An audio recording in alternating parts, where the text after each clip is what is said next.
Hello. So I want to continue with the topic, is the more the better? And still using weakly or strictly dominant strategies or dominated strategies.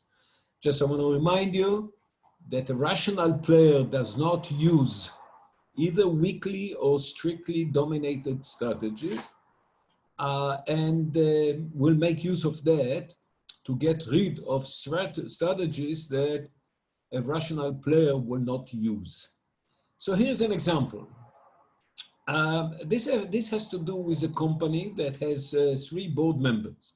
Now, just for your information, board of a company is actually they supposed to decide on the strategy of the firm, and the executives like CEO, CFO, CTO, CMO, they are all, by the way, CFO's chief financial officer, CEO, the chief executive officer, is the one that lead the company day by day, etc. CTO, chief technology officer, and CMO, chief marketing officer. And these are the executives. Sometimes some executives are part of the board, sometimes not. In the UK, for instance, it's a must for an executive, 1 or 2, to be on the board. In the US, the board may consist of people, none of them executives who work for the company. Now, the board represents the shareholders, so they represent the owner of the company. And they, as I said before, they have to select a strategy, and the executives, namely the managers of the company, they have to implement that strategy. Good.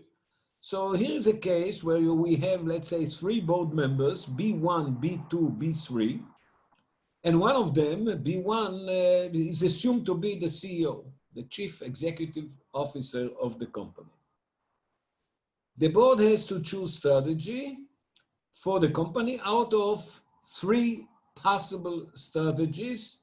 We denote them as S1, strategy 1, S2, S3. How they select the strategy? So they have a lot of discussions, and they know, I mean, after a lot of discussion, they know their preferences. I mean, maybe board member number 1 prefers the strategy S1 over S2 and S2 over S3, etc. So after a lot of debates, eventually they go to vote. So everyone has an envelope, everyone make a choice, and they put their choices in the envelope. The envelopes are opened up simultaneously, and then we see which strategy gets a majority. A strategy that gets a majority wins, and it's going to be implemented for the next year, 2, or whatever they decide. What happens, however, if no strategy has a majority? Maybe B1 selects S1, B2, S2, and B3 selects S3, so what we do? In that case, since they cannot reach an agreement, and they have to act, the executives, the managers have to implement one strategy. What they do is that what they decide, in this case, in this example, that whatever the CEO selected, this is going to be the strategy to be implemented. So actually the strategy that the CEO, therefore, has extra power. If they cannot reach an agreement, there's no majority, they look what was the decision or the choice of the CEO, and that strategy is going to be implemented, going to win, if you like. Okay? So again, they all know the preference of each other after all that debate about what should we implement, what strategy we should choose. Then actually they go to vote. If there is a majority to one strategy, that's it. That strategy wins and is going to be implemented. If there is no majority, they look. That means that the different board members select different strategies. in that case, what they do, they just look on what the CEO, who has to implement the strategy, whatever he selected, and that strategy is going to be implemented or chosen. Okay, so this is the description of the game, if you like. So here, the following table represents the ranking of the board members over possible strategies. So let me explain. So I look here, let's say, board member number 1, how he likes S1, E, excellent. How he likes S2, bad, he doesn't like it. What about S3? Okay, good. So this is the ranking of the strategies S1, S2, S3 by board member number 1. Board member number 2 thinks that actually S1 is bad, S2 is good, but S3, she thinks excellent. S3 is excellent. So this is the preference of board member number 2. And what happens about board member number 3? He thinks that actually S1 is okay, good. G for good, B for bad, E for excellent. He thinks that S2 is excellent and S3 is bad. This is the situation, and the 3 board members act strategically, okay? Maybe if I think that, let's say for some reason I believe that B2, she will go for, I'm the CEO, B1. If I believe that B2 will select S3 because it's excellent for her, okay, I may decide to go for S3, okay, to at least reserve for myself a good strategy, because if I think that if I choose S1, who knows what board member number 3 will do? He may do. He may go to his excellent. Okay. No, in that case, I'm fine because there will be no majority. But I may end up. Let's say that in this case, I'm not. But let me do it differently. Suppose that I believe, okay, that board member number 2 is going to select the good one. Or if you like, board member number 3 is going to select that strategy, okay? So if I select S3, I'm board member number 1, I select S3 and B3 selects S2, okay? Then, by the way, it's simultaneously, so B2 doesn't know. It really depends what I believe about B2. And if I believe that B2 is going to select S2, I'm in trouble because then I'm getting something bad. So, I mean, I have to think strategically what I want to do. Let me say that, let me put it differently. Let's talk about B2. Suppose that every one of them selects the best. I mean, they go with no strategic, no manipulation. They don't think strategically, they just decide what to do. I mean, everyone goes by the best choice for that board member. So B1 will go for S1 because it's excellent. Let me just, okay. So B1 will go for S1, if you like, they're excellent for him. B2 will go here, and B3 will go here. So what will happen? No majority, because B1 selects S1, B2 selects S3, and B3 selects S2. So who wins? This is the CEO. Remember, this is the CEO, board member number 1. He has the power. So if there are no majority, S1 is going to be selected. So if B2, and for B2, it's really bad. So if B2 thinks that that will happen, she should not go for S3. Okay, unless, so it really, it looks as if what is my belief about the other ones, what the other ones are doing. If B2 believes that everyone is going, if B2 believes that everyone is going, the others are going by the best choice, S1 for B1, S2 for B3, she should not go for S3, she should go to S2. Then the S2 has a majority and she gets a good one. Not a bad one if she goes to the S3 and no majority. Okay, So you see there are here strategic thinking, okay?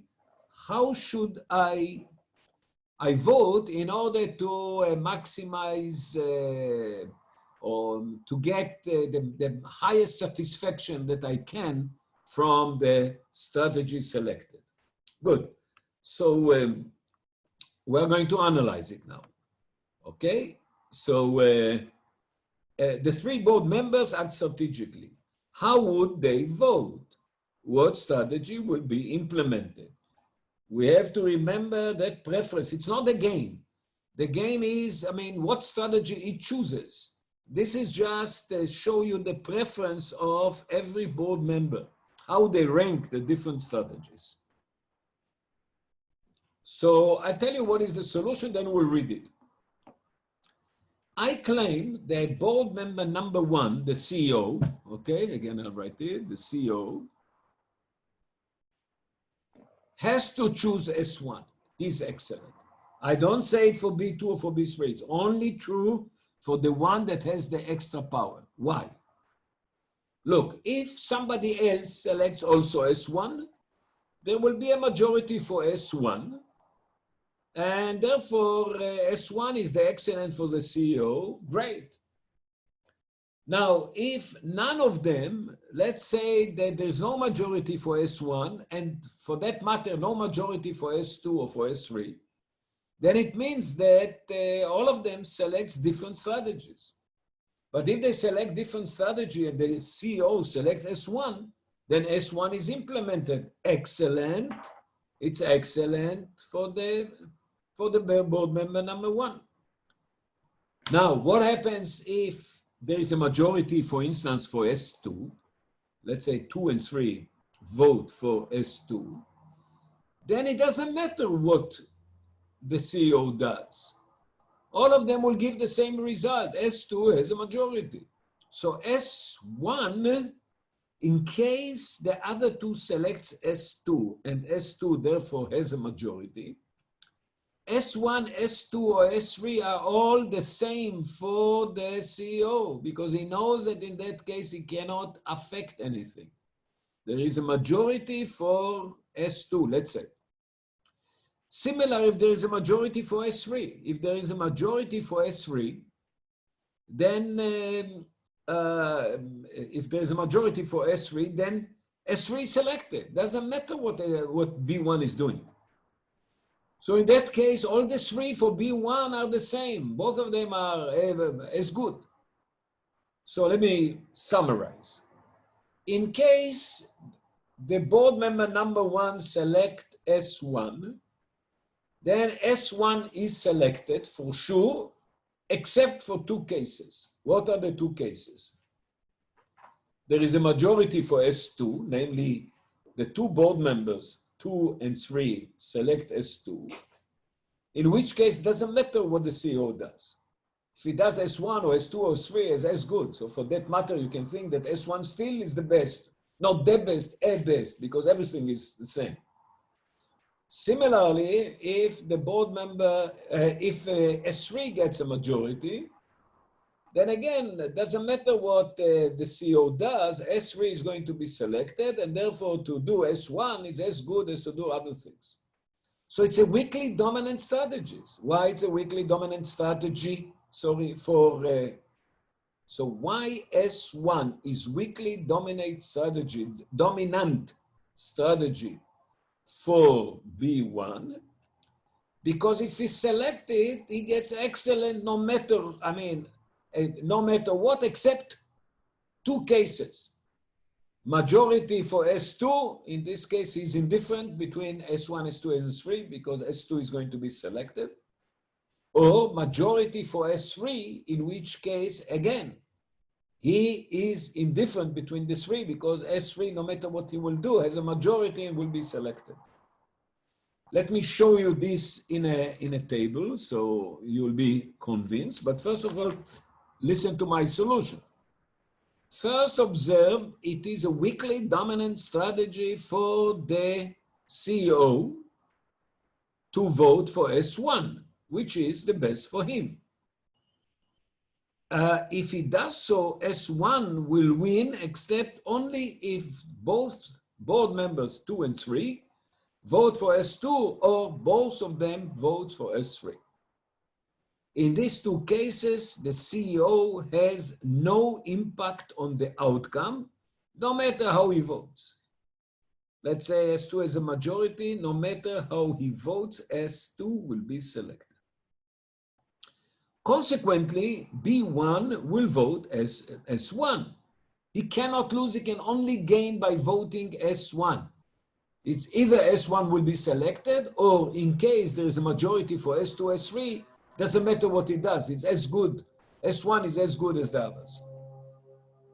The other board members understand this, and their strategic game can be described in the following table. So first of all, I want to say, and I want to convince you, here it is. No, this is the, so I want to write down to you what happens if, I don't have enough place, but I may do it here.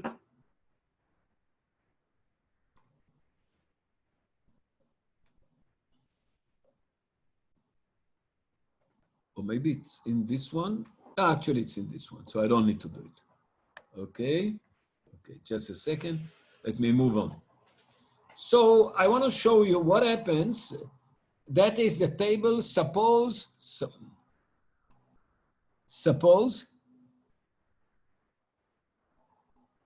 B1, the CEO, selects S1. What will happen? So I don't know. B2 can select S1, S2, S3. B3 can select S1, S2, S3. Now, and remember, in addition, remember that. So that is assumed to be, because it's weakly dominant strategy, and we'll see it here in a second. So B1, I'm assuming B1 selects S1. So if B2 selects S1, there is a majority for S1, because B1 selects S1 and B2 selects S1. In that case, no matter what 3 does, S1 is selected. Why? Because B2 selects S1 and B1 selects S1. Now suppose that B3 selects S1. So there's again majority because B1 selects S1. So it doesn't matter what 2 does, S1 is selected. Now look on this point, or let me start with this. Suppose that B2 selects S2, B3 selects S3, but B1 selects S1. No majority, S1 is selected. Suppose now that B2 selects S3, B3 selects S2, and B1 selects S1. Again, no majority, S1 is selected. So as you can, and now, if B2 and S2 and B3, B2 and B3 select S2, there is a majority for S2. So S2 is the winner. If B2 selects S3 and B3 selects S3, then S3 is selected. So after looking on the table, I see the following. Okay, what do we see? We see that if B1 selects S1, then S1 is selected everywhere, as you can see, except 2 places, this and this.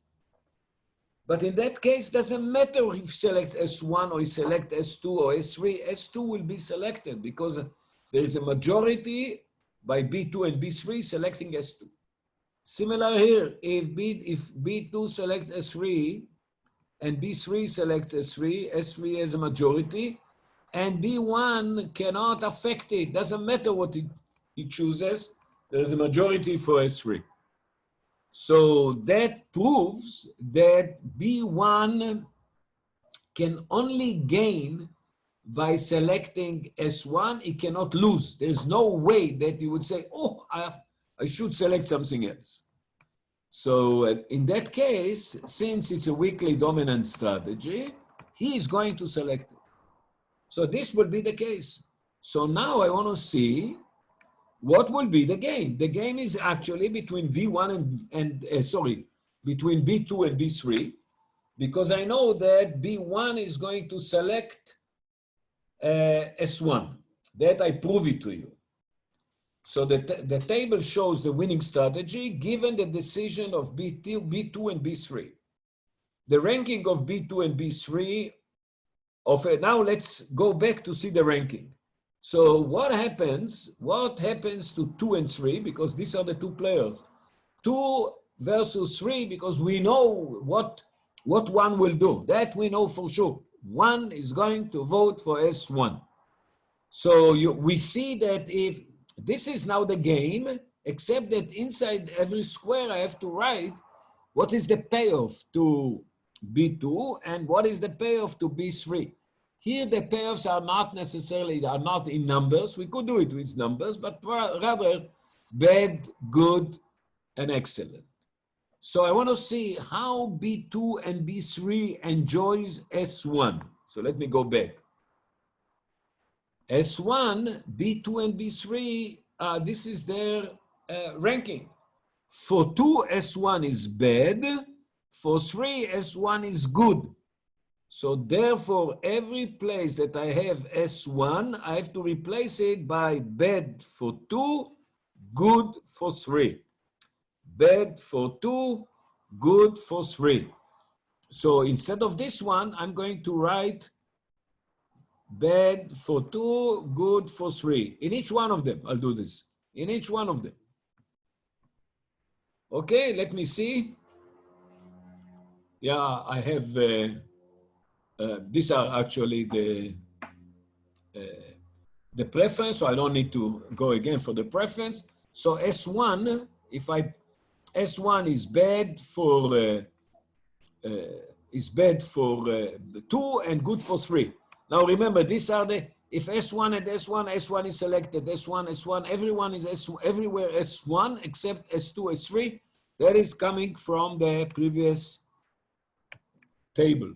So actually, I put all this result, okay, on the side in the upper corner, just to know what is the strategy selected and how they like it.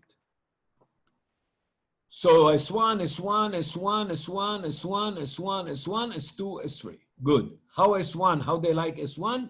BG. I'm writing BG, BG, BG, BG, BG, BG, BG. Everywhere that S1 cell is selected is the winner. It's bad for 2, good for 3. Now I'm looking for S2. S2, you can see it's good for 2. The player, this player is 2 and this player is 3. So it's good and excellent. S2 is good for 2, excellent for 3. What about S3? It's excellent and B. So it's excellent for B2 and bad for S3. This is the game. Table 3 describes the game. And that's what we need to analyze. Okay, so let's look on it. It is true that B2 will never select S1 because if she selects S1, she's going to get bad for sure. Okay, with the same token, B3 is not going to select S1. Sorry, no, I don't say, I just say about B2. B. Now, let's compare 2 to 3. Bad is like bad. Good is better than bad, but bad is less than excellent.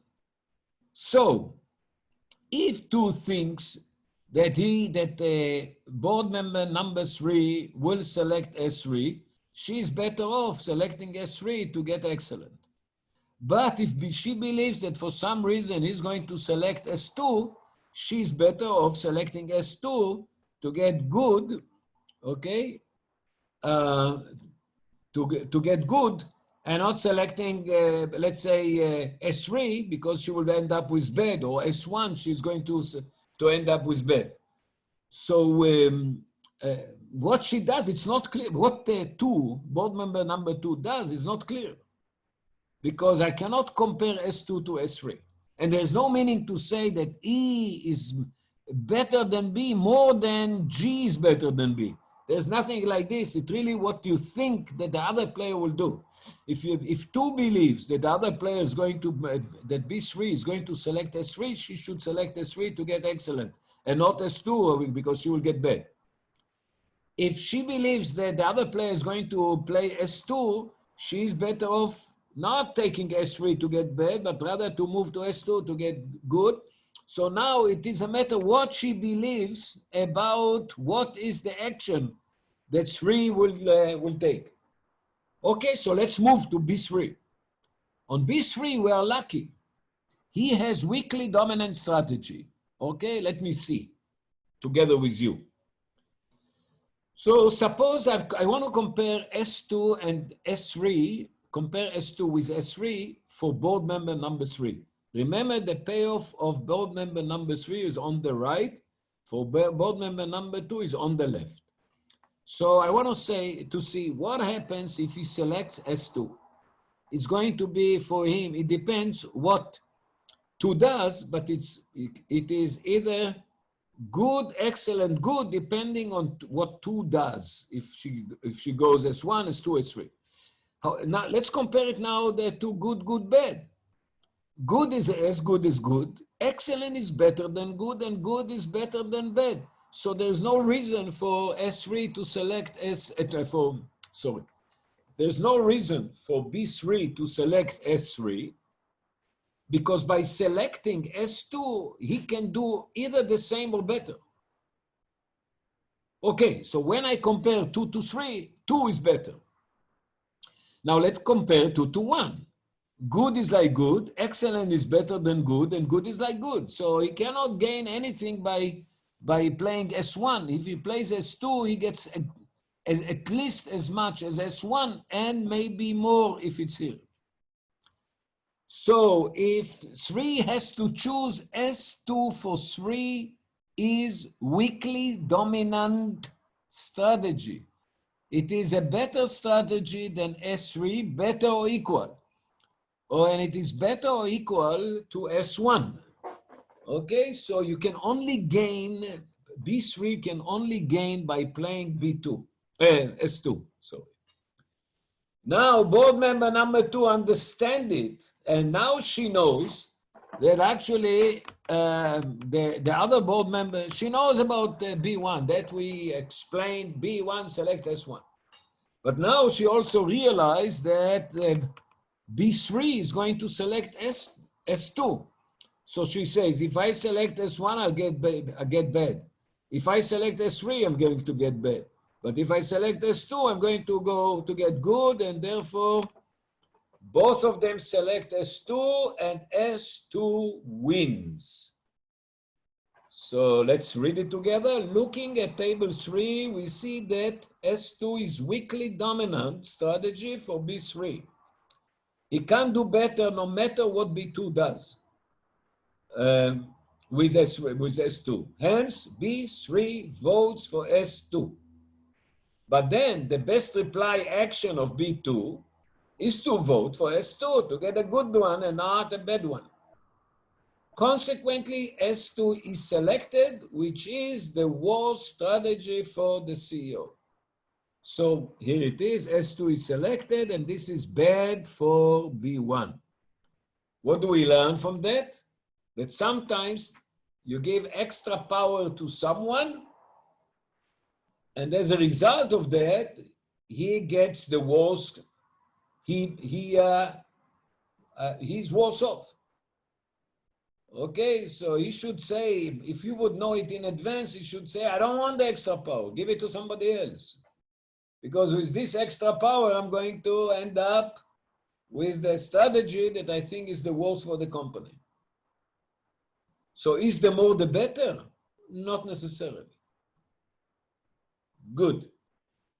So I hope that you got this example, and you can see now why in board members or everywhere you have strategic thinking. Okay, if you think strategically, you know how to vote. And if the board member number 1, the CEO, knows to analyze the game, he knows that he doesn't want to have the extra power. You should say, no. That's the chairman. By the way, the chairman of the board typically is not the CEO, is the head of the board. And maybe let's say that it will be B2. By the way, you can show it yourself that if the power goes to B2, then what will be implemented is S1. the one with the power loses. So she's going to get, if you give the power to B2, the winning strategy will be S1. Make this exercise for yourself, doing the same similar analysis that I do. And if you give the power to B3, S3 is going to be implemented and it's bad. But in both cases, what happens to board member number one? He gets either excellent or good. So he should say, I don't want this power. Give it to somebody else. So who will take it? The one that the one that did not take this course and could not analyze it correctly like we are doing here.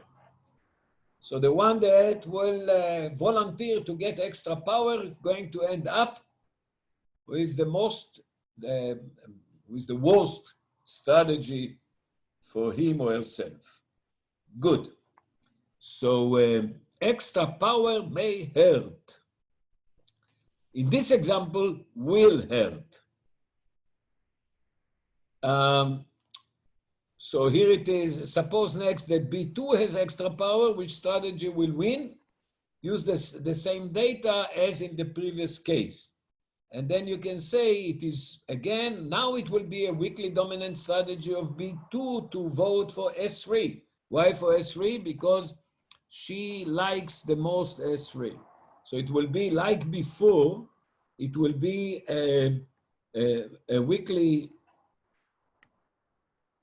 dominant strategy for board member number 2 to vote for S3.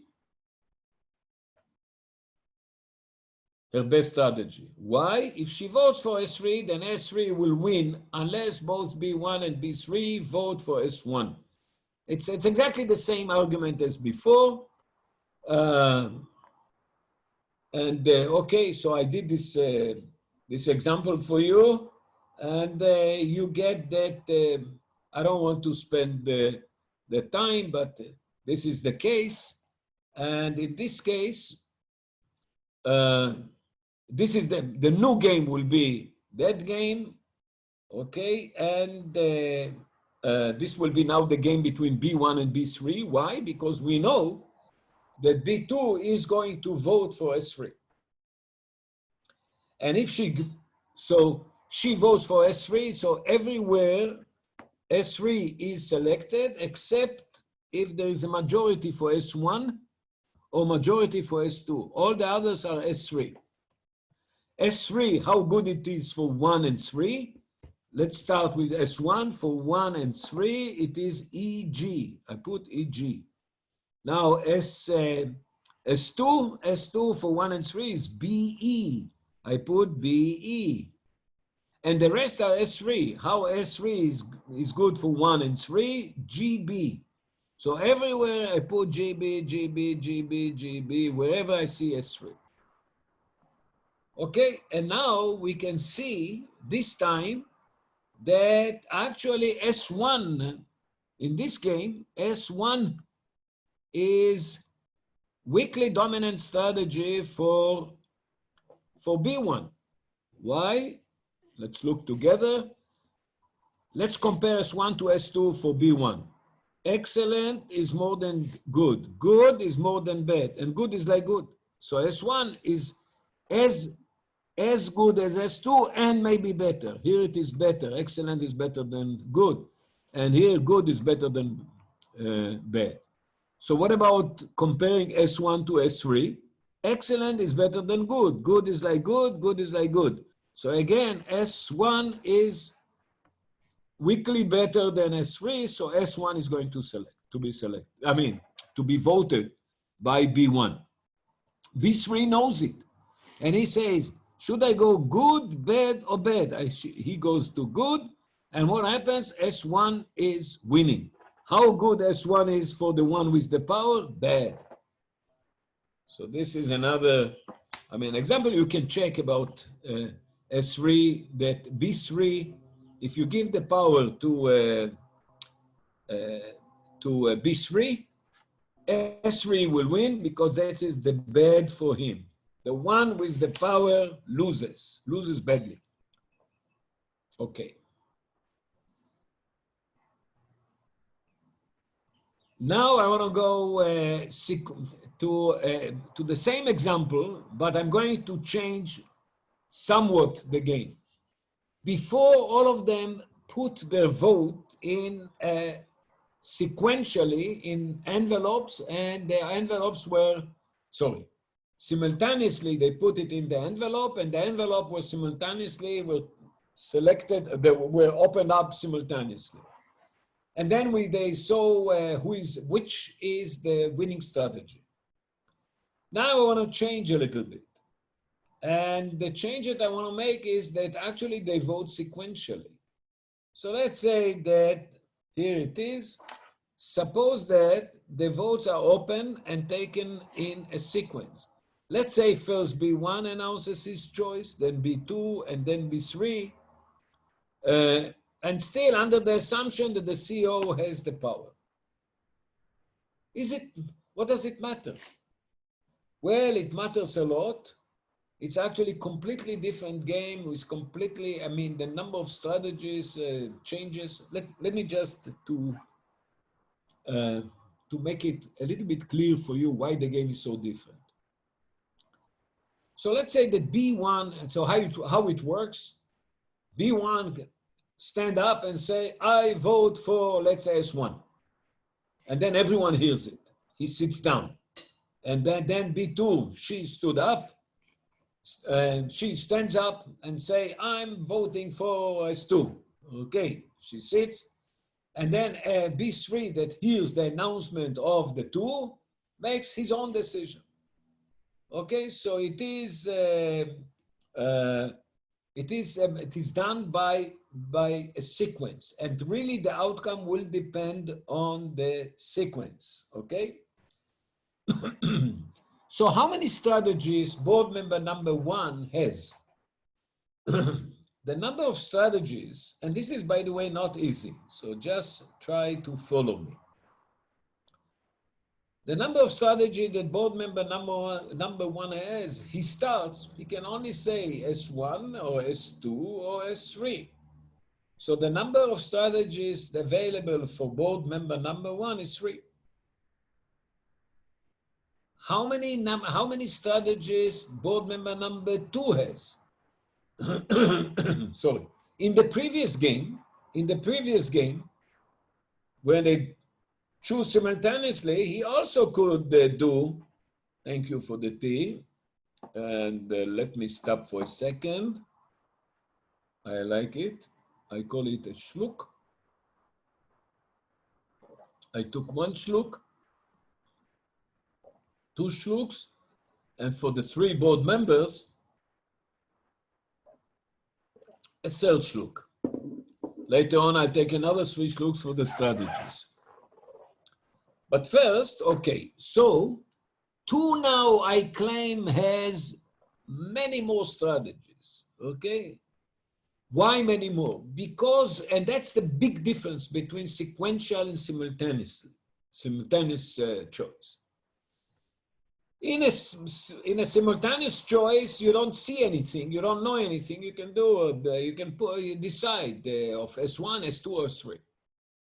In sequential, you can say, well, if board member number 1 selected S1, I will select S1. If you select S2, I'll select S2. If you select S3, I select S3.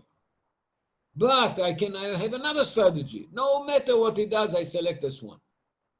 Or no matter what he does, I select S2. Or if you select S1, I'll select S3. If you select S2, I select S1. If you select S2, I also select S1.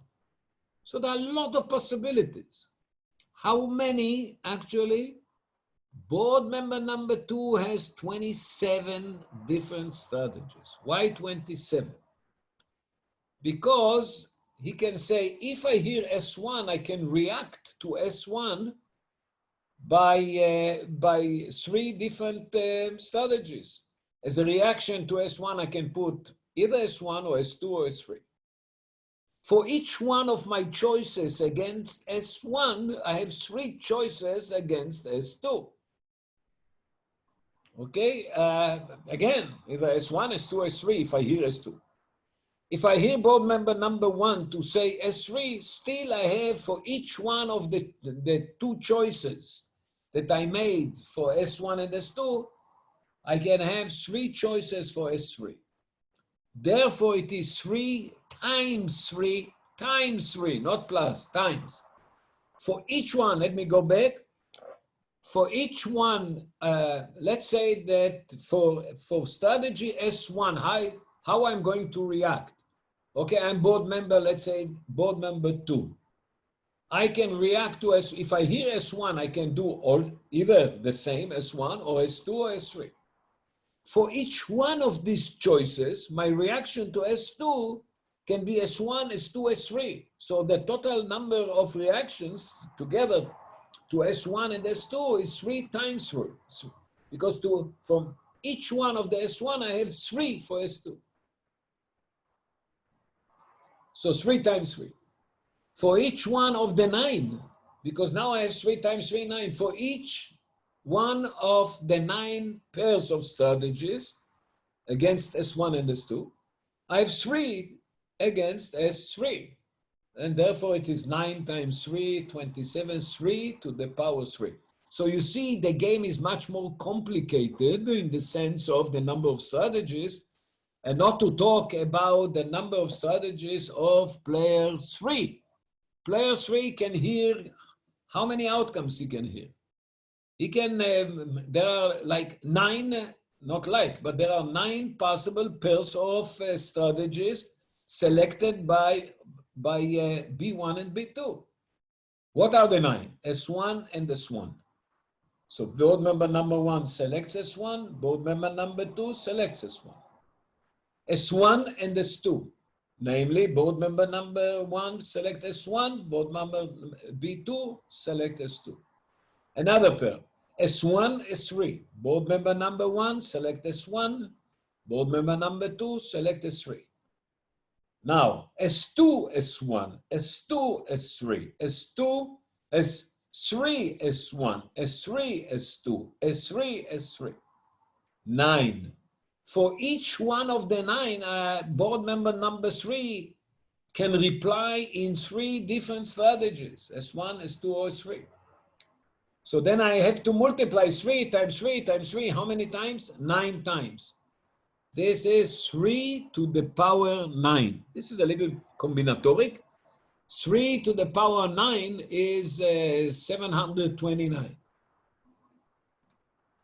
If I didn't make a mistake. Maybe I have it in the slides later on. So let's say I'm correct, 729. That means that board member number 3 has 729 strategies. Board member number 2 has 27 strategies. Board number 1 has 3 strategies. As opposed to the simultaneous game where each has just 3 strategies, because I could not contingent my decision on what the other one did before me, because I don't know. They all put it in the envelope. So I cannot say, if board member number 1 voted, I don't know what he voted. So I cannot contingent on board member number 1's action. And that's the big, big difference. And sometimes you can analyze it. You will see it also in the problem set. Problems that sometimes I solve it like I'm going to solve some of them now. And sometimes I solve it in a game tree with all the possibilities in like a dynamic game. First 1, then 2, then 3, it becomes a big game. And then I'll show you how I can solve it, not now, when we'll talk about dynamic games. This is done by folding the tree backward and moving from the end to the start, and by that solving the game. I'm not doing it like this now. What I do is use some intuition, not that easy. You will have to make several exercises to understand, because all these are going to be, first of all, on your homework, that you get points, but let me guarantee that it will be also on your exam. So you are best off making every effort to understand what I do. You will get in the exam to the simultaneous case and the sequential case. Now, the sequential case really depends on the sequence. Is it B1 first, then B2, and then B3? Or is it B2 first, then B1, then B3, or whatever? There are 6 possible orders. It's called 3 factorial, 6 possible orders. And moreover, for each one of the orders, I can say the one with the power is B1, namely if there's no majority, which strategy is going to be selected, or it is B2, or this is a B3, so I can actually compose a lot of games. I mean, just for one table, I can ask you 18 different things because I have 6 orders. For each order, I can have 3 different board members that have the extra power. So 6 times 3, 18. Now that I understand we are ready to start the sequential voting, we take a break.